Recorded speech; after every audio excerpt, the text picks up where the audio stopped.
നിർത്തിയിട്ടിരുന്ന തടിലോറിക്ക് പിന്നിൽ KSRTC ബസ്സിടിച്ച് 7 പേർക്ക് പരിക്ക്. നെയ്യാറ്റിൻകര മാമ്പഴക്കര കല്ലുപാടത്തിന് സമീപത്തായിരുന്നു നിർത്തിയിട്ടിരുന്ന ലോറിയിൽ KSRTC ബസ്സിടിച്ച് കയറിയത്. നെയ്യാറ്റിൻകരയിൽ നിന്നും കാരക്കോണത്തേക്ക് പോയ ബസ്സാണ് അപകടത്തിൽപ്പെട്ടത്. KSRTC ബസ്സിന്റെ ബ്രേക്ക് നഷ്ടപ്പെട്ടതാണ് അപകട കാരണമെന്നാണ് പ്രാഥമിക നിഗമനം. ഇന്നുച്ചയ്ക്ക് 2 മണിയോടെയാണ് സംഭവം. വിദ്യാർത്ഥികൾ ഉൾപ്പെടെയുള്ളവരാണ് അപകടത്തിൽപ്പെട്ടത്.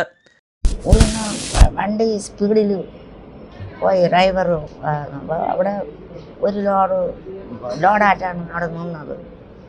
അവിടെ നിന്ന് സ്പീഡിൽ വന്ന് ഇടിച്ചതാണ്.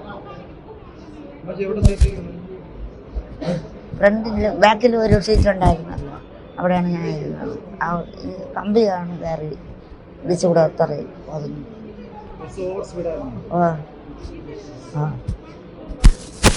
അവിടെ നിന്ന് സ്പീഡിൽ വന്ന് ഡ്രൈവർ നിർത്തിയിരുന്നെങ്കിൽ ഇങ്ങോട്ട് ബാക്കിലോട്ട് ആയിരുന്നു. വണ്ടി നിൽക്കുന്ന കണ്ടല്ലോ, കൊണ്ടൊരു തള്ളി കണ്ണാടി ചില്ലൊക്കെ എല്ലാം സംഭവിച്ചു. ഇടിയുടെ ആഘാതത്തിൽ പരിക്കേറ്റവരെ നെയ്യാറ്റിൻകര ആശുപത്രിയിൽ പ്രവേശിപ്പിച്ചു.